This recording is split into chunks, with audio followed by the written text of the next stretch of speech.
মুসলমান হিসেবে আমাদের আপনার আমার নাম আব্দুর রহমান, আপনার আমার নাম আব্দুর রশিদ হতে পারে। নাম সূত্রে আমরা মুসলমান, ঠিক আমরা সমাজে মুসলমান হিসেবে পরিচিত। আমাদের বাবা মুসলমান, দাদা মুসলমান, বংশের 14 গোষ্ঠী পর্যন্ত আমাদের মুসলমান। কিন্তু আল্লাহর কুরআন বলছে, দুনিয়ার মানুষ শুনো, নামে মুসলমান হলেই চলবে না, সমাজে মুসলিম হিসেবে পরিচয় থাকলেই চলবে না, জাতীয় পরিচয় পত্রে মুসলমান হিসেবে থাকলেই চলবে না, যতক্ষণ পর্যন্ত আল্লাহর দৃষ্টিতে পরিপূর্ণ মুসলমান হতে পারবে না, ততক্ষণ পর্যন্ত কবরে আসিও না। আউযু বিল্লাহি মিনাশ শাইতানির রাজীম। বিসমিল্লাহির রহমানির রহিম। ইয়া আইয়ুহাল্লাযীনা আমানু তাকুল্লাহা হাক্কা তুকাতিহি ওয়া লা তামুতুন্না ইল্লা ওয়া আনতুম মুসলিমুন। وقال تعالى في شأن حبيبه إن الله وملائكته يصلون على النبي يا أيها الذين آمنوا صلوا عليه وسلموا تسليما. شكري دركري اللهم صل على محمد وعلى آل محمد كما صليت على إبراهيم وعلى آل إبراهيم إنك حميد مجيد. اللهم بارك على محمد وعلى آل محمد كما باركت على إبراهيم وعلى آل إبراهيم إنك حميد مجيد. কুরআন বলে দিবে কোন আমল করলে আল্লাহ খুশি হবে। সম্মানিত ভাইয়েরা, আবার কোরআনকে যদি প্রশ্ন করি, কোরআনুল কারীম আজকের মাহফিলে এনে আল্লাহ পাক আমাদেরকে খুশি করিয়েছেন। আমরাও আল্লাহ তাআলাকে এই ময়দান থেকে খুশি করাতে চাই। কিন্তু কোন আমল করলে পরে আল্লাহ তাআলা আমাদের প্রতি খুশি হবেন আমাদের জানা নাই। কোরআনুল কারীম বলে দাও। কোরআনুল কারীমের সূরা ইব্রাহিমের 5 নম্বর আয়াতের মধ্যে আল্লাহ পাক রব্বুল আলামিন সুন্দর করে বলে দিচ্ছেন, লা ইন শাকারতুম লা আযীদান্নাকুম ওয়া লা ইন কাফারতুম ইন্না আযাবি লাশাদীদ। বলুন আল্লাহু আকবার। রব্বুল আলামিন বলছেন, দুনিয়ার মানুষ শোনো, তোমরা যদি অতি সহজে এক বাক্যে একেবারে অতি সহজে আমি আল্লাহ পাক রব্বুল আলামিনকে খুশি করাতে চাও, তাহলে যখন তোমরা কোনো নিয়ামত প্রাপ্ত হবে, ছোট্ট হোক বড় হোক, যে কোনো নিয়ামত প্রাপ্ত হওয়ার পরে যদি অন্তর থেকে জবান ছেড়ে দিয়ে একবার আলহামদুলিল্লাহ বলে শুকরিয়া আদায় করতে পারো, ওই মুহূর্তে আমি রব্বুল আলামিন তুমি বান্দা বান্দির প্রতি সবচেয়ে বেশি খুশি হয়ে যাই। চিল্লা বলুন সুবহানাল্লাহ। সে আল্লাহকে রাজি খুশি করার উদ্দেশ্যে জবান ছেড়ে দিয়ে একবার বলে আলহামদুলিল্লাহ। সম্মানিত হাজিরিন, অতি সংক্ষেপে কথা হবে। একটা আয়াত আমি আপনাদের সামনে তেলাওয়াত করছি, আয়াতের আলোকে সংক্ষেপে কথা হবে ইনশাআল্লাহ।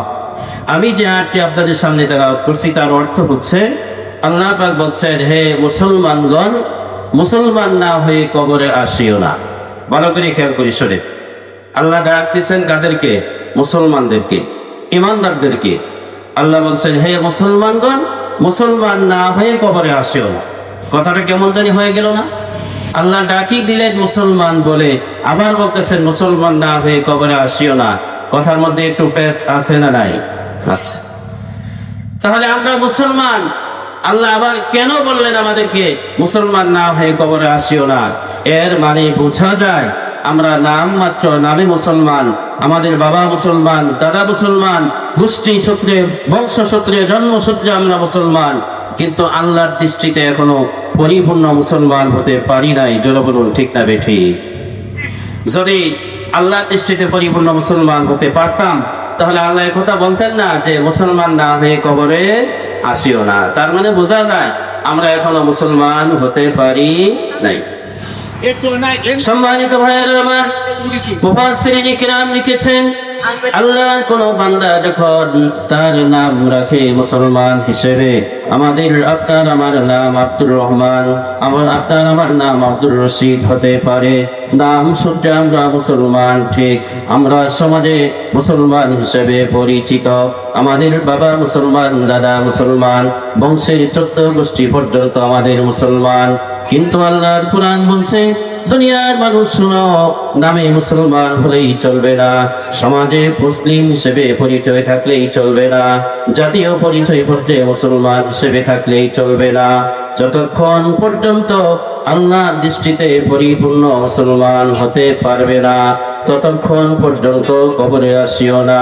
বিশ্ব নবী বলছেন পরিপূর্ণ মুসলমান না হয়ে যদি কোনো ব্যক্তি কবরে আসে, রাসূলুল্লাহ সাল্লাল্লাহু আলাইহি ওয়াসাল্লাম বলেন ওই কবরটাকে আল্লাহ পাক জাহান্নামের টুকরা বানায় দিবেন। চিল্লা বলুন নাউজুবিল্লাহ।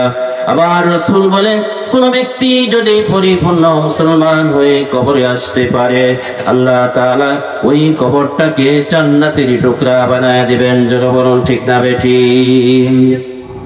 তাহলে পরিপূর্ণ মুসলমান হওয়ার দরকার আছে না নাই? জোরে বলেন দরকার আছে না নাই? আমরা কি সেই পরিপূর্ণ মুসলমান হতে চাই?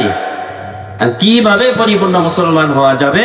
কোন কাজ করলে পরে, কোন গুণ অর্জন করলে পরে আল্লাহর দৃষ্টিতে, আল্লাহর খাতায়, আল্লাহর লিস্টে আমরা মুসলমান হিসেবে নাম লেখাতে পারবো, এটা হচ্ছে আজকে আমার আলোচ্য বিষয়।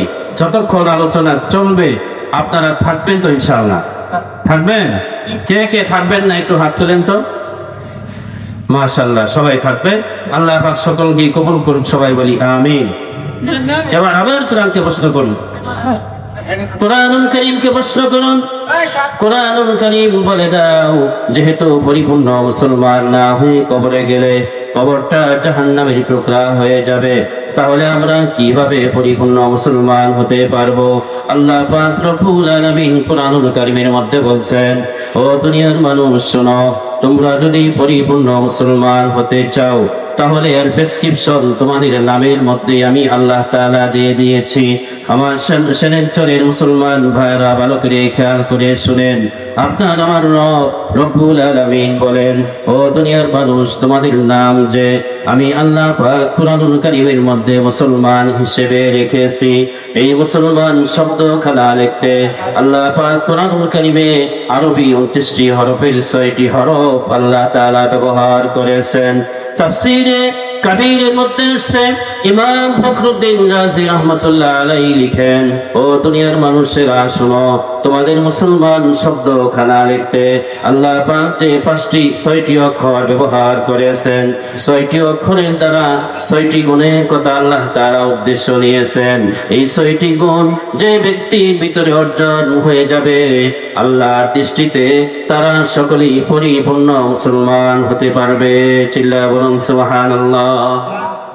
আপনার আমার নাম কি? মুসলমান। মুসলমান শব্দ লিখতে 6টা অক্ষর লাগে, মিম, সিন, লাম, মিম, আলিফ, নুন। তাফসীরে কাবীর ইমাম ফখরুদ্দিন রাজি লিখেন 6 অক্ষরে 6টি উদ্দেশ্য আছে।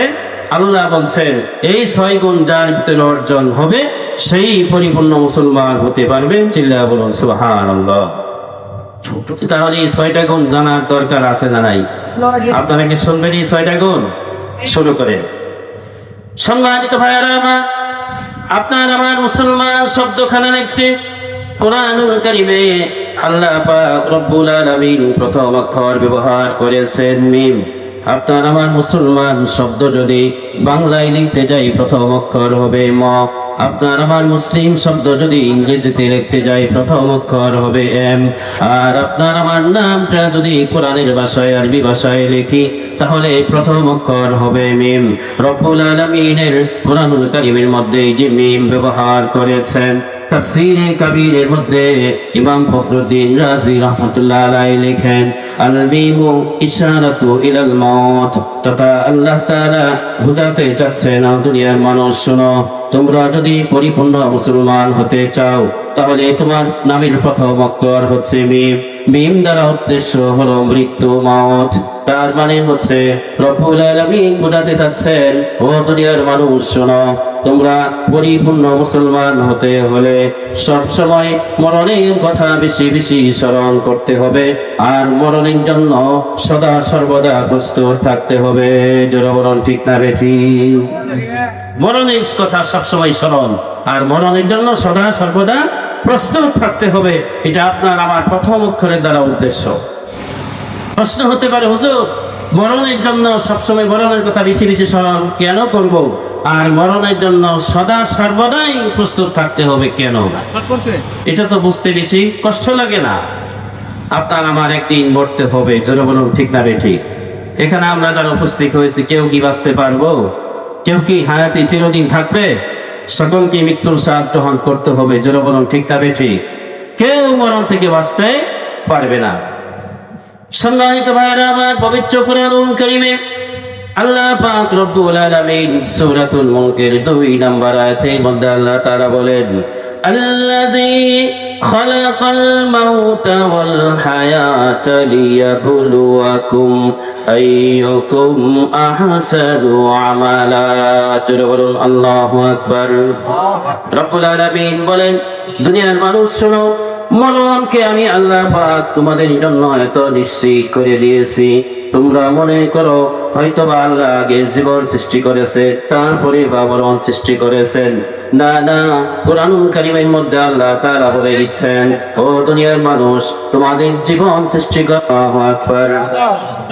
রব্বুল আলামিন বলছেন, ও দুনিয়ার মানুষ শোনো, তোমাদের মরণ এমন একটা জিনিস, এই মরণ থেকে যদি কেউ পালাতে চাও, মরণ থেকে পালানোর যতই চেষ্টা করো না কেন, এই মরণ থেকে কোনো ব্যক্তি যদি পালাতে চায়, সুন্দর করে লোহা দিয়ে যদি একটা দুর্গ তৈরি করে ঘর বানায়, আপনার আমার রব রব্বুল আলামিন কোরআনের মধ্যে বলেন, মরণ থেকে বাঁচার জন্য যদি কোনো ব্যক্তি সুন্দর করে লোহা দিয়ে একটা ঘর বানায়, ওই ঘরের মধ্যে যদি ওই ব্যক্তিটা ঢুকে যায়, ওই ঘরের মধ্যে কোনো দরজা জানালা ছিদ্র না থাকে, আল্লাহর কোরআন বলছে, বান্দার মরণের সময় যখন হবে তখন আজরাইল গিয়ে সেখানেই সেই বান্দার সাথে সাক্ষাৎ করবে। জোরে বলুন ঠিক না বেঠিক?